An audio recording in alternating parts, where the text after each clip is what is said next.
Hello, good morning, all of you, all nursing students. We are discuss about the nursing process today now. Uh, हम nursing process के बारे में बात करना चाहेंगे।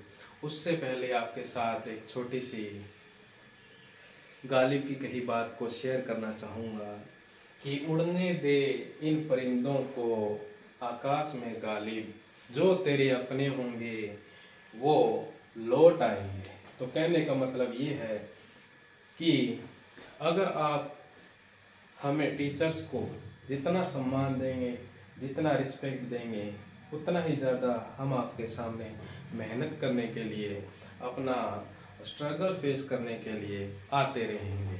तो उसी के साथ स्टार्ट करते हैं आज का topic, nursing process. Nursing process क्या है?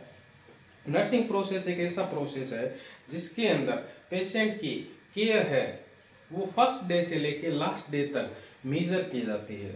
इसके अंदर हॉस्पिटल के अंदर जब भी पेशेंट एडमिट होता है, उस एडमिट होने के बाद में पेशेंट की जितनी भी केयर की जाती है वो नर्सिंग प्रोसेस के मेथड से की जाती है। नर्सिंग प्रोसेस का मेथड है क्या? नर्सिंग प्रोसेस एक ऐसी प्रोसेस है जिसके अंदर स्टेप बाय स्टेप एक ऐसी प्रोसेस का फॉलोअप किया जाता है जिसमें असेसमेंट से लेके इवोल्यूशन तक पेशेंट को ट्रीटमेंट प्रोवाइड किया जाता है। अगर प्री ट्रीटमेंट में, इवोल्यूशन में पेशेंट अगर हील नहीं हुआ तो दोबारा से उसको असेसमेंट फेज में डाला जाता है। सबसे पहले नर्सिंग प्रोसेस। नर्सिंग प्रोसेस एक ऐसी प्रोसेस जो नर्स के द्वारा की जाती है। उसके बाद में फर्स्ट जो टर्म यूज की गई बाय लाइडा हॉल, और उसका स्पेलिंग बता देता हूँ, लेडिया LYDIA हॉल 1955। तो आपने ये नोट कर लिया होगा। उसके बाद में देखते हैं phase of nursing process. Phase of nursing process, इसमें आता है NCP, जिसका शॉर्ट फॉर्म हम बोल देते हैं NCP। NCP की फुल फॉर्म होती है nursing care plan. Nursing care plan बनता कैसे है वो हम बाद में डिस्कस करेंगे। हाल फिलहाल ये नर्सिंग प्रोसेस होती कैसे है वो आपके सामने डिस्कस करेंगे। इसके सामने फर्स्ट है assessment. Assessment, diagnose, planning, implementation, evolution, ये इसके 5 स्टेप रहेंगे। कोई ये पूछे कि नर्सिंग प्रोसेस में कितनी स्टेप रहते हैं, मेरे हिसाब से आप पहले नर्सिंग प्रोसेस की डेफिनेशन लिख लीजिए। जैसे मैं बताता हूँ वो आप नोट करते जाइएगा। नर्सिंग प्रोसेस की डेफिनेशन रहेंगी orderly systematic way of identify the client problem. First line है orderly systematic way of identity the client problem. उसके बाद में सेकेंड लाइन है making plan to solve them. Making plan to solve them. Third line रहेगी initiating plan. उसके अलावा और initiating plan और assign other to implement, assign other to implement or evaluation. Next line, the extent to which the plan was effective in resolving the problem identified. मेरे ख्याल से आपको definition समझ में आ गई होगी। बाकी इसका मैं हिंदी में कन्वर्ट करके इन हिंदी ट्रांसलेट करके आपको बता देता हूँ। ऑर्डरली सिस्टमेटिक, ऐसा सिस्टम जिसमें ऑर्डरली वे के अंदर, सिस्टमेटिक वे के अंदर ये चीज़ें करेंगे। उसके बाद वे of identity the client problem, जिस वे के अंदर जो पेशेंट को प्रॉब्लम आ रही है उसको डिटरमाइन करेंगे। उसके बाद making plan to solve them, एक ऐसा प्लान बनाएंगे जिसके अंदर उसकी प्रॉब्लम, जो भी उसको हेल्थ से रिलेटेड प्रॉब्लम, उसको सोल्व किया जाए। इनिशिएटिंग प्लान, एक ऐसा प्लान जिसको इनिशिएट किया जाएगा। उसके बाद में आता है assign other to implement, assign करेंगे खुद को, वहाँ पे असेसमेंट के तौर पे खुद को असाइन करेंगे एंड इम्प्लीमेंट करेंगे, एंड इवोल्यूशन करेंगे, ताकि एक्सटेंड विच द प्लान, अगर जरूरत हुई तो प्लान को एक्सटेंड भी कर सकते हैं। इवोल्यूशन से दोबारा असेसमेंट में जा सकते हैं। Effective in resolving the problem, identify, effectively problem को आइडेंटिफाई करके उसको रिसोल्व करें। तो नेक्स्ट देखते हैं, आपके डेफिनेशन मेरे हिसाब से आपको समझ में आ गई। नेक्स्ट देखते हैं असेसमेंट। असेसमेंट है क्या? Deliberate, systematic and logical collection of data to identification. Assessment deliberate, खुद को समर्पित करना है उसके लिए, सिस्टमेटिक एक लॉजिकल वे के अंदर, और systematic step by step, logically जिसको हमें लॉजिक के through reasoning, systematic way, statistics को यूज करते हुए लॉजिकली हम उसका कलेक्शन करेंगे डाटा, जो उसका एक डाटा है। उसके अलावा आइडेंटिफिकेशन करेंगे उसकी प्रॉब्लम को। ठीक है, ये होती असेसमेंट। नेक्स्ट होता है diagnostic. It is clinical judgement. Clinical judgement का मतलब होता है क्लिनिकल बेस पे उसकी जो डिजीज है उसको नाम देना है। क्या उसको नाम है? क्लिनिकल बेस पे उसको फाइंड आउट करना है। क्लिनिकल जजमेंट, इंडिविजुअल, कोई भी पर्सन, यानी कोई भी हेल्थ प्रोफेशन से रिलेटेड पर्सन होता है वो इंडिविजुअल के अंदर आता है। और community response to actual and potential health problem, जो अपना समुदाय है, कम्युनिटी है, वो रिस्पॉन्स करता है, जो भी उसके साथ वाले हैं वो एक्चुअल प्रॉब्लम जो उसकी होती है उसको पोटेंशियल हेल्थ प्रॉब्लम, या उसकी जो पोटेंशियल जिस खास चीज में उसको प्रॉब्लम हो रही है उसके बारे में वो बताते हैं, तो रिस्पॉन्स करते हैं कहीं। उसके बाद मतलब प्लानिंग, फॉर्मुलेटिंग क्लाइंट गोल। प्लानिंग का मतलब होता है कोई भी फॉर्मुलेट कर रहे हैं प्लान को इनिशिएट कर रहे हैं ताकि उस पेशेंट की केयर की जा सके। गोल का मतलब होता है उद्देश्य, प्लान के थ्रू हम अपना उद्देश्य फॉर्मुलेट करेंगे। उसके बाद आता है इम्प्लीमेंटेशन। इम्प्लीमेंटेशन होता है एक्शन प्लान। एक्शन प्लान एक इम्प्लीमेंटेशन, एक ऐसा मेथड जिसके अंदर हम पेशेंट को ट्रीटमेंट को इनिशिएट करेंगे। ट्रीटमेंट जब हम स्टार्ट करते हैं तो ड्यूरिंग द ट्रीटमेंट क्या हमने एक्शन उसके बारे में लिया, यानी जो मेडिकेशन देते हैं, आईवी थेरेपी देते हैं, या फिर जो भी हम मेडिकेशन के थ्रू जैसे किसी भी रूट से मेडिसिन दे रहे हैं वो इम्प्लीमेंटेशन में आता है। उसके बाद में आता है इवोल्यूशन। इवोल्यूशन का मतलब होता है कि परखना उस चीज को, बार बार देखना कि वो पेशेंट हमारे दिए ट्रीटमेंट से सही हुआ कि नहीं हुआ, ये होता है इवोल्यूशन। डिटरमाइन, पता लगाना है the client progress toward achieve of goal, कि हमने जो ट्रीटमेंट पेशेंट को दिया क्या वो अपने गोल की तरफ अचीव किया कि नहीं किया। चलो मेरे ख्याल से 5 चीजें आपको समझ में आ गई होगी, और मैं लिख लीजिएगा, स्क्रीनशॉट ले लीजिएगा, मैं एक साइड में होता हूं ताकि आपको बोर्ड क्लियरली विजन हो।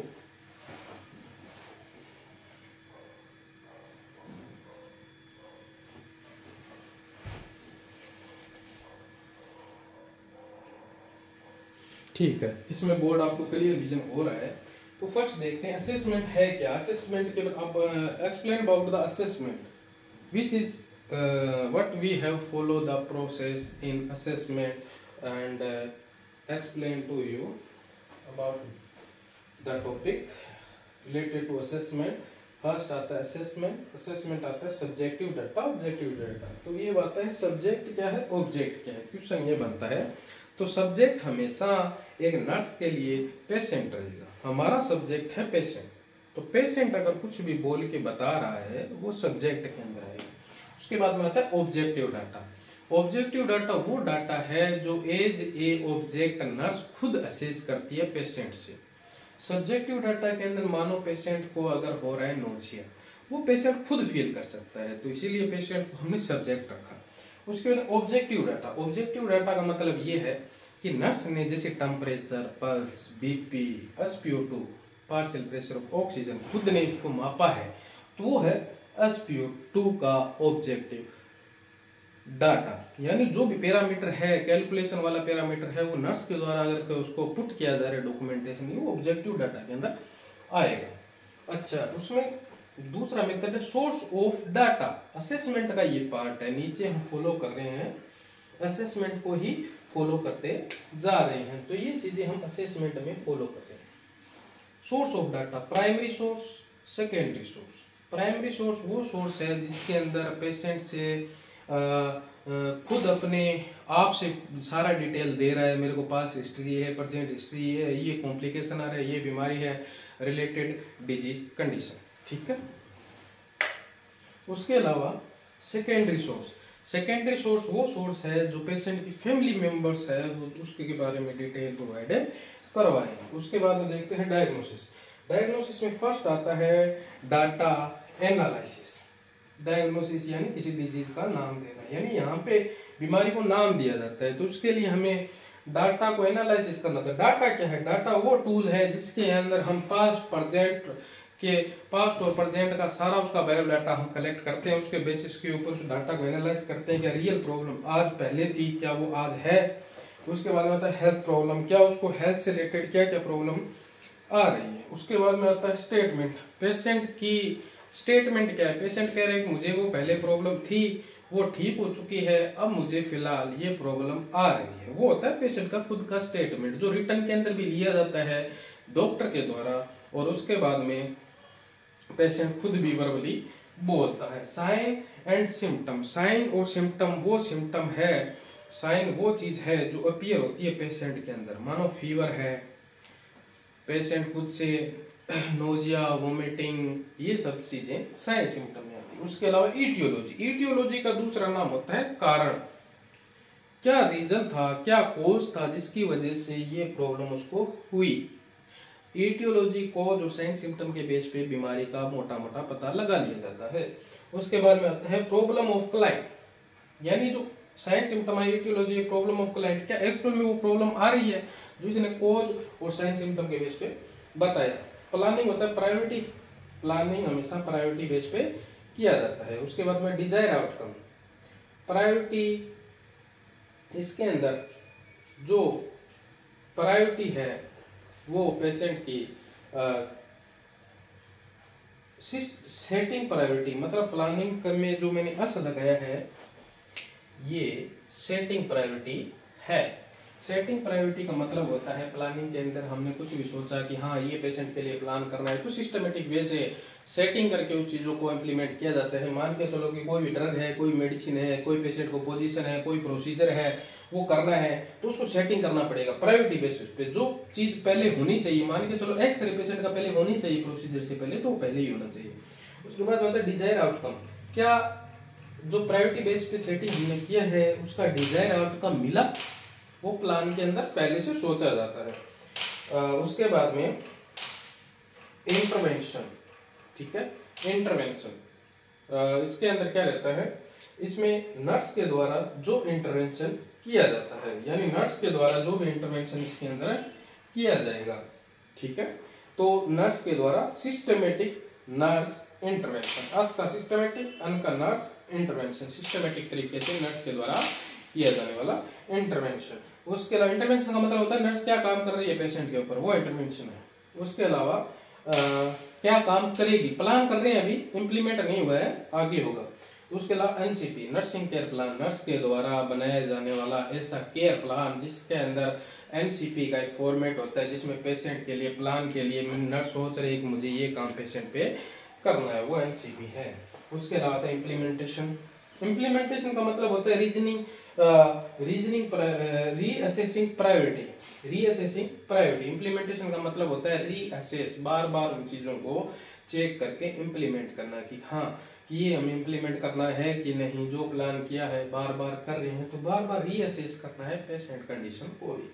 सेट प्रायोरिटी, हमेशा प्रायोरिटी को सेट करके रखना है कि हाँ ये चीज हमें पहले करनी है, जो हमने प्रायोरिटी सेटिंग यहाँ की थी वो सेट प्रायोरिटी के तौर पे यहाँ पे करना है, ठीक है। पुट एनसीपी, जो हमने प्लान किया है नर्सिंग केयर प्लानिंग में, वो उसको यहाँ पे पुट करना है एनसीपी के बेसिस पे। उसके बाद में आ जाता है डॉक्यूमेंटेशन, इम्प्लीमेंटेशन करते टाइम एनसीपी को लिखना होता है कि हमने ये पेशेंट को केयर दी, वो इम्प्लीमेंटेशन में नर्सिंग प्रोसेस सीट में लिखा जाता है। किस में लिखा जाता है, नर्सिंग प्रोसेस शीट के अंदर हमेशा इम्प्लीमेंटेशन को लिखा जाता है विद टाइम। तो ये हमेशा हॉस्पिटल के अंदर होने वाली चीज है जो आगे चल के होगी।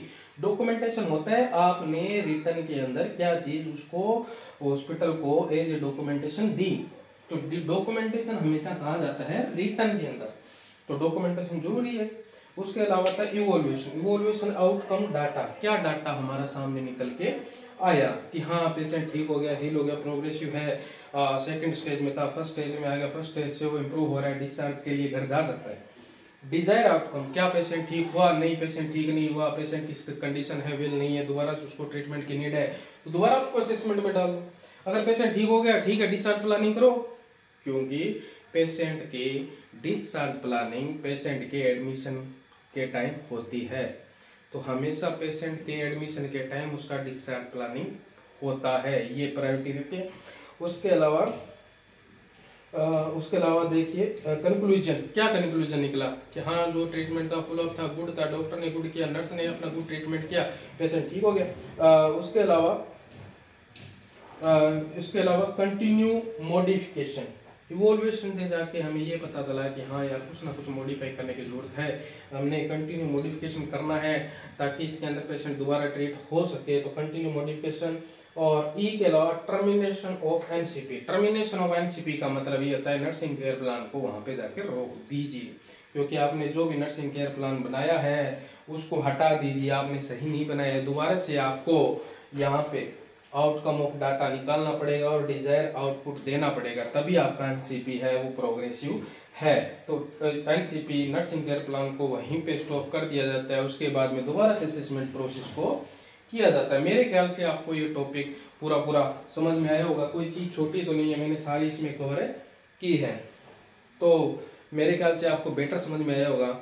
और मैं आपसे यही बोल सकता हूँ कि अगर आपको मेरा पढ़ाया पसंद आ रहा है, आपको कुछ ना कुछ इनपुट मिला है थ्रू माय क्लासेस, तो आप प्लीज़ दूसरों के साथ में चैनल को जरूर शेयर करें, ताकि आपके साथ वाले जो भी क्लासमेट है, जो भी कोचिंग इंस्टीट्यूट में पढ़ रहे हैं, जिनको ये डाटा की नीड है, जिनको ये स्टडी की नीड है, जो अप्रोच नहीं कर पा रहा है, जो बच्चा ट्यूशन क्लासेस नहीं ले पा रहा है ना, तो उन तक अप्रोच करवाना है। इसलिए चैनल को लाइक, सब्सक्राइब और बेल आइकन को दबाना ना भूलें, और आगे इस चैनल को जरूर शेयर करें।